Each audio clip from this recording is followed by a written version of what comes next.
Welcome to the J&J Show. This is my name, Joshua Parks-Stanford. What's your name? My name is Joshua Pitts. All right, and today we are reading chapter number 25 of Genesis. It's called The Death of Abraham. Death of Abraham. Yes, sir. Let's get this party started. Genesis 25. Abraham had taken another wife, whose name was Keturah. She bore him Zimran, Jokshan, Medan, Midian, Ishbak, and Shua. Jokshan was the father of Sheba and Dedan. The descendants of Dedan were the Asherites, the Letushites, and the Leumites.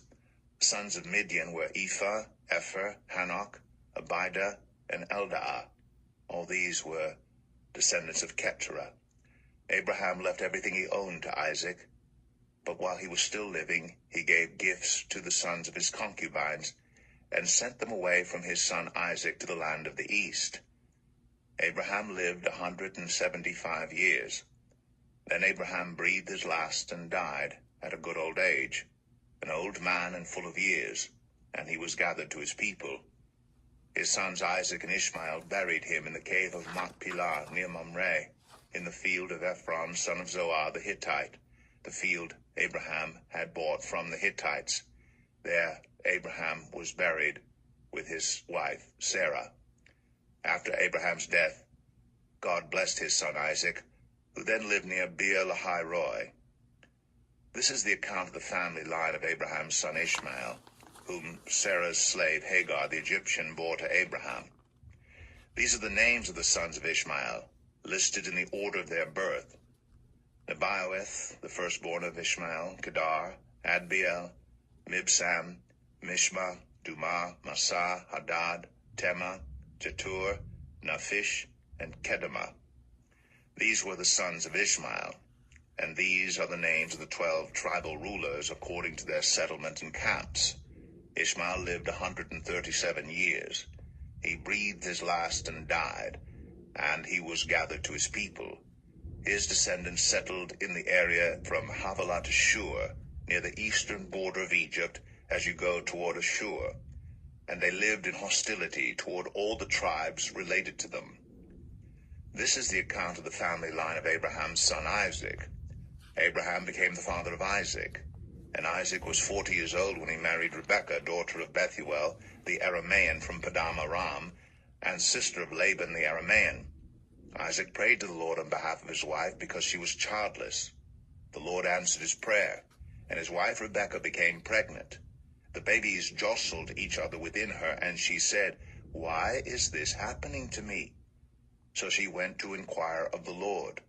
The Lord said to her, "Two nations are in your womb, and two peoples from within you will be separated. One people will be stronger than the other, and the older will serve the younger." When the time came for her to give birth, there were twin boys in her womb. The first to come out was red, and his whole body was like a hairy garment. So they named him Esau. After this, his brother came out, with his hand grasping Esau's heel. So he was named Jacob. Isaac was 60 years old when Rebekah gave birth to them. The boys grew up, and Esau became a skillful hunter, a man of the open country, while Jacob was content to stay at home among the tents. Isaac, who had a taste for wild game, loved Esau, but Rebekah loved Jacob. Once when Jacob was cooking some stew, Esau came in from the open country, famished. He said to Jacob, "Quick, let me have some of that red stew. I'm famished." That is why he was also called Edom. Jacob replied, "First sell me your birthright." "Look, I am about to die," Esau said. "What good is the birthright to me?" But Jacob said, "Swear to me first." So he swore an oath to him, selling his birthright to Jacob. Then Jacob gave Esau some bread and some lentil stew. He ate and drank, and then got up and left. So Esau despised his birthright. Genesis 20. Okay, that was Genesis number 25. And so basically Abraham had taken another wife named, I can't believe I just wrote, Kendra? Something like that? You talking about Jacob, or are you talking about? Talking about Abraham. Oh yeah. And then Abraham basically left everything he owned to Isaac, his son. And then he died.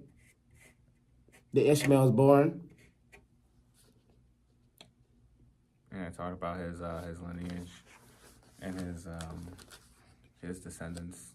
Then he died, and then it went back to Isaac. It went back to Isaac, and then he married Rebecca, and she had twins. She was saying like, "What's happening to me?"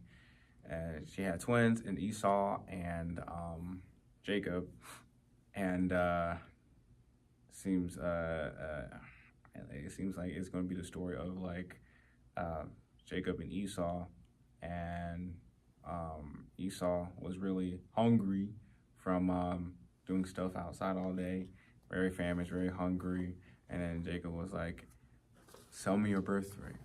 And he was like, "I really need to eat." And he was like, "Fine, I'll sell you my birthright." So he ate and drank, and yeah, it also was pretty interesting. It said not Isaac, Jacob really loved his older brother Esau, but then also specifically said Rebecca like loved Jacob.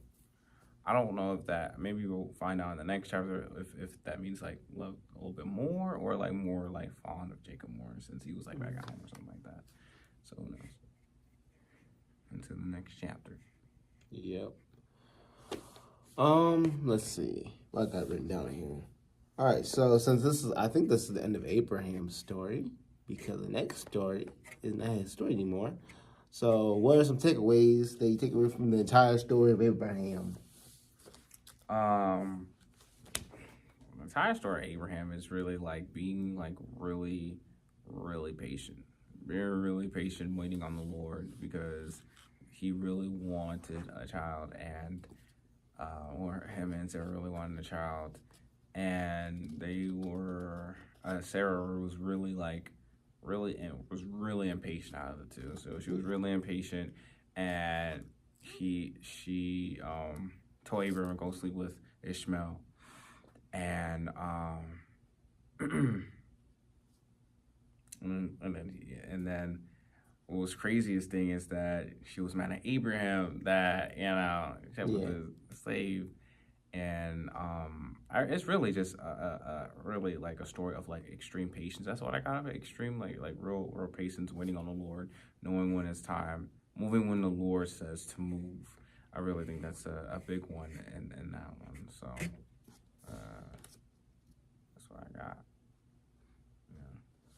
And not only did it shows that God is like really caring for everyone. Not only did he bless Abraham and Sarah with a child named Isaac, he also cared for the slave Ishmael too.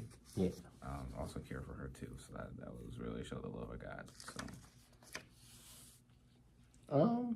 What my takeaway? My takeaway, I would say, is like,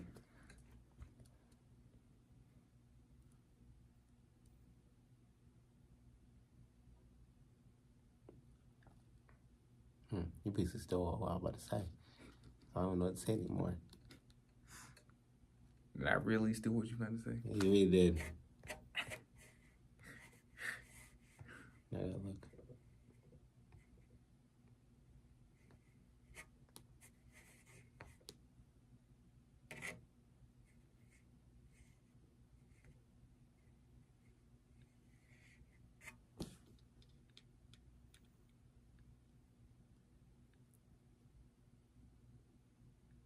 Oh, my biggest takeaway, well, not really biggest takeaway anymore, since you took mine. But the biggest takeaway from that part of the story is, like, it's not a lie.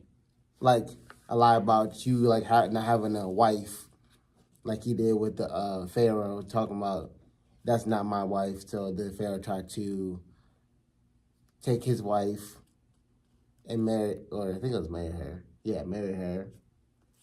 And then God sent a sign down to Abraham that I mean, not Abraham. Said daughter Pharaoh, that's Abraham's wife. Sarai, I think at the time. Sarah. Yeah, Sarah with the I. Yeah. I think. No, was it Sarah? What was it? I think it was Sarai. Was because that's right before. Wait. Okay. Yeah, that's right before. Yeah, that was right before they got the name change. Okay. Yeah. But I think that's the end of this part of the chapter to move on to Lot and what's his name? No, not Lot. What is he talking about? Esau and Jacob. Yeah, Esau and Jacob. We're on to that one. So we was thinking, well, not him, he don't know that much. But we think about doing end of every chapter, we do like a little trivia. Like have a full on bring up people, trivia night about the whole book of Genesis. So if y'all getting like questions or stuff, we can do a whole trivia live. You're gonna put it on his channel, even though he just now found out about it. And make sure you like, subscribe, turn on post notifications. And yeah, we have fun. We have, okay. What? We have fun. We are going to have fun. Going. You hear the going part in there? Okay then. I just say see you guys in the future. All right. That was good enough too. This is the Parks-Stanford crew, and I am out. Bruh.